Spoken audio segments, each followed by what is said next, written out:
Oke, baik, bismillahirrahmanirrahim. Assalamualaikum warahmatullahi wabarakatuh. Insya Allah pada rekaman kali ini akan Bapak jelaskan terkait bab dinamika rotasi. Pertemuan kedua, subbabnya momen inersia. Oke, langsung saja. Apa itu momen inersia? Momen inersia ini adalah sebuah kecenderungan dari benda untuk mempertahankan keadaan putarnya, baik tetap diam atau benda itu tetap bergerak memutar. Nah, momen inersia ini sangat penting sekali dalam mempelajari gerak benda di muka bumi. Contohnya ketika sebuah kelereng berputar, kita melihat kelereng tersebut berputar begitu cepat dan lama-kelamaan berhenti bergerak dan diam. Contoh itu disebabkan oleh momen inersia kelereng yang cenderung untuk diam atau untuk tetap mempertahankan posisi semula. Jadi kelereng yang berputar itu yang awalnya cepat kemudian lama-kelamaan melambat dan akhirnya berhenti atau diam, itu keadaan awal atau posisi awal kelereng itu sebenarnya adalah diam. Jadi untuk mempertahankan keadaan awalnya, maka lama-kelamaan kelereng itu menjadi diam dan berhenti. Kemudian contoh lainnya dari momen inersia itu masih banyak ya, bisa dilihat dalam kehidupan sehari-hari. Nah, penjelasan selanjutnya, momen inersia ini suatu kecenderungan suatu benda untuk mempertahankan keadaan diam atau bergeraknya. Atau istilah lainnya, momen inersia ini disebut dengan kelembaman suatu benda. Oke, kasih bold ya, tebalkan. Nah, ternyata kelembaman ini, hukumnya ini erat kaitannya istilahnya dengan hukum pertama Newton yang dirumuskan oleh Sir Isaac Newton. Dulu waktu di SMP sempat diajarkan ya terkait hukum pertama Newton, di mana sigma F sama dengan 0, benda akan tetap diam atau bergerak secara konstan jika tidak ada gaya yang bekerja pada benda itu. Nah, begitupun momen inersia. Momen inersia ini adalah kecenderungan suatu benda untuk mempertahankan keadaan awal benda itu, baik dia diam atau dia bergerak dan bergerak secara berotasi. Nah, hukum pertama Newton ini berbunyi bahwa benda yang tidak diberi gaya eksternal cenderung mempertahankan keadaannya. Sebuah benda mencoba untuk mempertahankan keadaannya sangat bergantung pada momen inersianya. Nah, jadi ini erat kaitannya. Jadi hubungan antara hukum Newton dengan momen inersia ini dilihat dari kecenderungan mempertahankan keadaannya, di mana kecenderungan mempertahankan keadaannya ini bergantung pada momen inersia. Jadi bisa disimpulkan bahwa semakin besar momen inersia, maka benda akan sulit bergerak. Dan sebaliknya, jika momen inersia yang bernilai kecil menyebabkan benda akan mudah untuk bergerak. Nah, momen inersia ini sendiri bisa dilihat di modul ya. Dirumuskan secara matematis, yaitu I sama dengan mr kuadrat, di mana benda bermassa m yang memiliki titik putar dengan jarak r, ini titik putarnya ya. Jadi benda dengan bermassa m bergerak, berputar atau berotasi dengan jarak r, atau kalau kita sebut dalam lingkaran itu jari-jarinya, maka dia melakukan gerak momen inersia atau kita sebut dengan I. Nah, di sini ada rumusnya ya, I sama dengan mr kuadrat. Keterangannya, I itu adalah momen inersia, satuannya kilogram meter pangkat 2. Kemudian yang kedua M, yaitu massa benda, satuannya kilogram, dan R, yaitu jarak benda terhadap sumbu putar. Nah, dalam gambar ini kita bisa simpulkan jarak benda terhadap sumbu putarnya itu jari-jari, karena benda M ini bergerak secara berotasi, jadi membentuk sebuah lingkaran. Nah, untuk perumusan di atas dan gambar di atas itu untuk menyelesaikan momen inersia sistem partikel tunggal. Kenapa tunggal? Karena hanya ada satu benda yang bergerak berotasi. Nah, bagaimana jika yang bergerak secara berotasi ini ternyata tidak hanya satu sistem partikel tunggal, tapi banyak. Nah, bagaimana perumusan matematisnya? Nah, ini bisa dilihat ya. Perumusannya hampir sama, perbedaannya itu hanya letak di sigmanya saja ya. I sama dengan sigma M N Rn pangkat 2. Jadi dilihat dari sejumlah masanya. Kalau benda bermasa M-nya ada 10, maka momen inersianya adalah total dari semua inersia atau total dari 10 benda yang melakukan momen inersia. Nah, secara matematis bisa dituliskan lebih rinci, I sama dengan M1 R1 kuadrat ditambah M2 kali R2 kuadrat ditambah titik-titik ditambah M kali N R pangkat 2. Nah, ini kenapa N atau N ini tergantung dari jumlah bendanya. Kalau bendanya ada 20, maka N-nya sampai 20. Kalau ada 10, berarti N-nya 10. Kalau ada 5, maka N-nya 5. Disesuaikan dengan jumlah bendanya. Nah, di bawah ada keterangan notasi. Dibacanya ini sigma ya. Adalah penjumlahan momen inersia sistem partikel sebanyak N. Momen inersia ini tidak hanya bergantung pada massa ternyata dan jarak saja. Tidak bergantung kepada massa dan jarak terhadap titik putarnya saja, melainkan juga bergantung pada bentuk benda ternyata ya. Di sini seperti bentuk benda yang silinder, pejal, cincin, dan jenis atau bentuk benda lainnya itu akan berpengaruh terhadap nilai momen inersia. Nah, di bawah ini sudah disediakan tabelnya ya. Gambar, nama benda, letak sumbu, dan juga perumusan matematis momen inersianya sendiri. Oke, gambar yang pertama bisa dilihat. Ini gambar batang homogen. Homogen itu sama ya. Ujung kiri dan ujung kanan diameter atau lingkarannya sama. Tidak mengecil pada salah satu ujungnya, tapi tetap sama. Makanya disebut dengan batang homogen. Dengan panjangnya itu tidak R tapi L. Ya, di sini didefinisikannya L. Nah, gimana kalau benda batang homogen ini bergeraknya melalui pusatnya? Letak sumbu putarnya itu berada di pusatnya atau di tengah-tengahnya. Berputar. Nah, gimana perumusan momen inersianya? Ada di sebelah kanan. Ini kolom paling akhir. Perumusan matematisnya adalah I sama dengan 1/12 ml kuadrat. Nah, M itu massa dari batang homogen, L itu adalah panjang batang homogennya ya. Nah, ini untuk perumusan matematis dari batang homogen yang berputar atau berotasi melalui pusatnya. Kemudian yang kedua, sama ini juga batang homogen, panjangnya juga L, tapi dia berputarnya bukan di pusat, tapi di ujung-ujungnya, baik itu ujung kiri atau ujung kanannya. Bisa dipilih salah satunya. Nah, bagaimana perumusan matematis momen inersianya? Ada di kolom paling akhir kanan. I sama dengan 1/3 ml pangkat 2. M kali L pangkat 2. Ya. Nah, ini untuk yang di ujung, perbedaannya dengan yang di tengah. Kalau yang di tengah 1/12, kalau yang di ujung 1/3. Kemudian pada gambar yang ketiga, ini silinder ya. Silinder tipis berongga. Silindernya tipis, jadi bentuk bangunnya, bentuk bendanya silinder, tipis dan berongga. Berongga itu artinya ada ruang di dalam silindernya. Jadi tidak pejal, tidak padat, tapi ada rongganya, ada lubangnya. Nah, ini dengan jari-jarinya R ya. R itu jari-jari titik pusat ke lingkarannya. Ke lingkaran silindernya. Ini jari-jari R-nya. Nah, letak sumbu putarnya itu melalui sumbunya. Jadi berputar terhadap sumbunya. Ya, berputar terhadap sumbunya ini menghasilkan nilai momen inersia I sama dengan mr kuadrat. Kemudian yang keempat, ada silinder tebal berongga dengan jari-jari dalam R1 dan jari-jari luar R2. Nah, ini bisa dilihat ya. Ini ada dua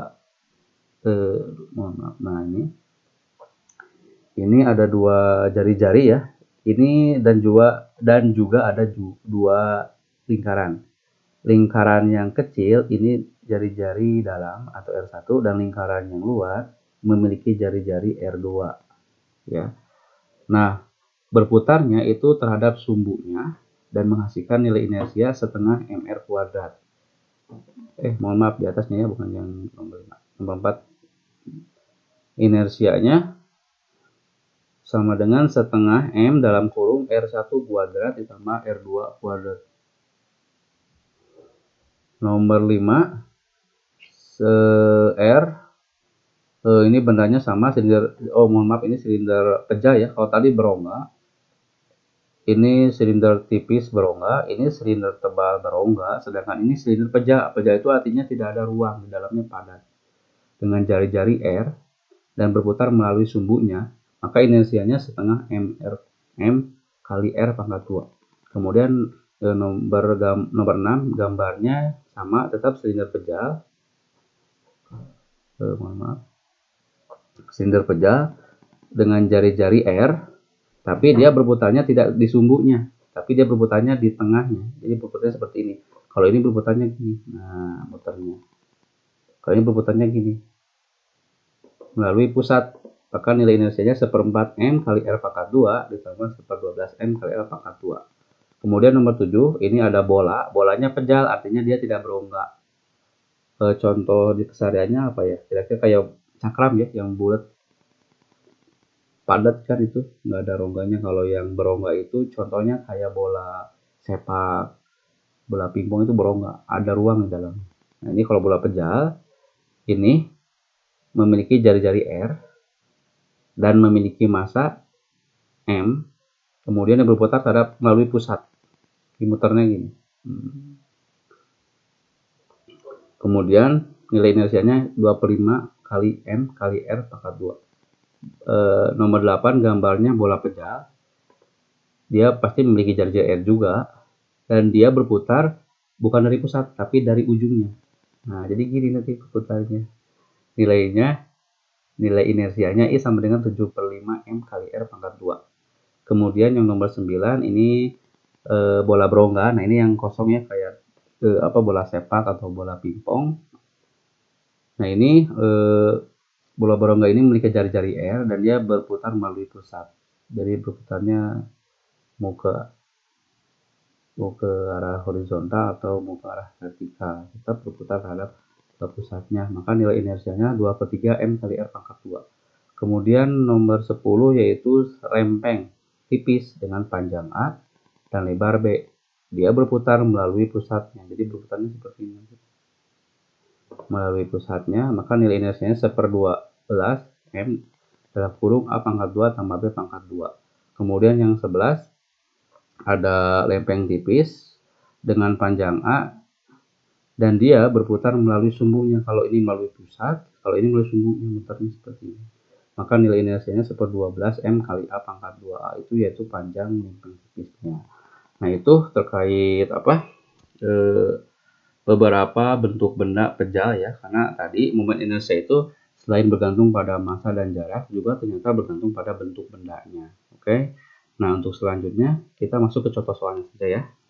Oke, yang pertama bisa dilihat bola bermassa M. Nah, ini ada gambarnya ya, ada M, ada seutas tali AB. Bola M ini memiliki massa 100 gram ya, ini ada 100 gram. Dihubungkan dengan seutas tali AB yang panjangnya 20 cm. Nah, ini garis bawahi dan kasih lingkar saja ya. Garis bawahi ini variabel. Ingat dalam mengerjakan soal seperti biasa ya. Pertama, identifikasi soal. Kita tentukan variabel-variabelnya, besaran-besaran fisika yang ada dalam soal, kemudian kita hubungkan dengan rumus. Oke, ini sudah kita tentukan variabelnya, ada massa, ada panjang. Nah, massa itu M, panjang itu R ya. Momen inersia ini, sebuah bola ini bermassa M dengan massanya 0,1 gram itu sama dengan 100 gram itu sama dengan 0,1 kg ya. Ini sudah dikonversi. Jadi ini T dari 100 gram dikonversi menjadi 0,1 gram. Dengan panjang tali R 0,2. Ini juga sama, dari 20 cm dikonversi ke meter, maka menjadi 0,2 meter. Nah, ini karena dibentuknya bola ya, dan dia tidak diketahui bolanya pejal atau berongga, maka kita kembali ke perumusan umum dari momen inersia, itu I sama dengan mr kuadrat. Nah, M-nya sudah diketahui nilainya 0,1 kg dan R-nya itu 20 cm atau 0,2 meter. Tinggal kita masukkan 0,1 kg kali 0,2, bukan 20 cm ya, tapi ini satuannya udah dalam meter. Massa pun satuannya udah dalam kilogram. Massa kilogram, jaraknya atau sumbunya harusnya dalam satuan meter. Di sini sudah kita konversi, massanya 0,1, panjangnya 0,2 meter, jadi 0,2 dikuadratkan. 0,1 dikali 0,2, 0, dikuadratkan sama dengan 0,04 dikali 1, jadi 0,0004 atau 4 kali 10 pangkat 3 ya. Seperti itu kilogram meter pangkat 2. Ini perhitungan notasi jika kan dipelajari lagi dalam bab matematikanya. Kemudian nomor 2. Nah, tadi kan kalau yang di atas ini hanya satu bola atau sistem partikel tunggal ya, hanya satu massa. Nah, gimana kalau misalkan massanya ada 3? Nah, kita lihat contoh soalnya. Sebuah sistem di bawah ini terdiri dari 3 partikel ya, dengan massa M1 2 kilo, M2 1 kilo, dan M3 2 kilo. Tentukan momen inersia sistem tersebut jika diputar menurut A poros P, B poros Q. Nah, kita lihat karena di sini ada 3 momen inersia, maka seharusnya momen inersia totalnya ya 3 penjumlahan dari 3 momen inersia ini, 3 benda ini ya. Contohnya di poros P. Kalau di poros P berarti di titik ini ya, di titik merah ini. Nah, momen inersia P-nya ya penjumlahan dari 3 massa ini, M1, M2, M3. Nah, kita lihat rumusnya sama, M1, M2, M3. Rumusnya M1 kali R1 kuadrat, M2 kali R2 kuadrat, sama M3 kali R3 pangkat 2. Nah, M1-nya ini sudah kilo, satuannya bisa dilihat ya. Untuk massanya sudah kilogram, dan untuk panjangnya juga udah 1 meter, udah dalam satuan meter ya. Jadi tidak perlu kita konversi lagi. M1-nya nilainya 2 kg, kita masukkan. Nah, R-nya kenapa di sini 0 untuk yang M1 pada poros P? Karena dia tidak memiliki jarak terhadap titiknya sendiri. Karena tidak memiliki jarak, maka nilainya 0. Nah, R2, M2 yang kuning ya, M2 itu nilainya 1 kg massanya. Dan jaraknya itu terhadap titik P-nya itu 1 meter. Jadi, 1 dikali 1 kuadrat. Dan yang ketiga, M3. M3 ini massanya 2 kg. Oke, nah ini. Kemudian jaraknya dijumlahin ternyata karena jarak dari M1 ke M3 itu sama dengan 2 kali dari 1 meter, maka 2 meter. Nah, kita jumlah-jumlahkan nih, 2 dikali 0 kuadrat, 0 kuadrat, 0 meskipun di kuadrat sebanyak apapun angkanya tetap menghasilkan nilai 0. Maka 0 ini kali 2 tetap 0. Oke, nah 1 dikali 1 kuadrat, 1 dikuadratkan tetap 1, 1 dikali 1, 1. Nah, ini kalau 2 dikuadratkan menjadi 4, 4 dikali 2 jadi 8, 8 ditambah 1 tadi, yang di M2. 8 tambah 1 jadi 9 kg meter kuadrat. Oke, sekarang yang poros Q-nya. Karena poros Q di tengah dan M2 itu pada poros Q, maka M2-nya pasti akan bernilai 0. Kita lihat, di sini lihat ya, M2-nya bernilai 0 jari-jarinya atau jaraknya. Maka nilai M2 atau inersia Q-nya ini pasti menghasilkan nilai 0. Nah, yang kita lihat itu adalah di M1 dan M3-nya. M1 dan M3 ternyata memiliki jarak yang sama, yaitu 1 meter. Memiliki jarak yang sama 1 meter terhadap M2 atau terhadap poros Q-nya. Sehingga jarak M1 dan M2 itu 1 dua-duanya. Dan massanya ternyata M1 dan M3 juga ini sama 2 kg. Jadi kembar ini angkanya dan hasilnya. 2 dikali 1 kuadrat sama dengan 2.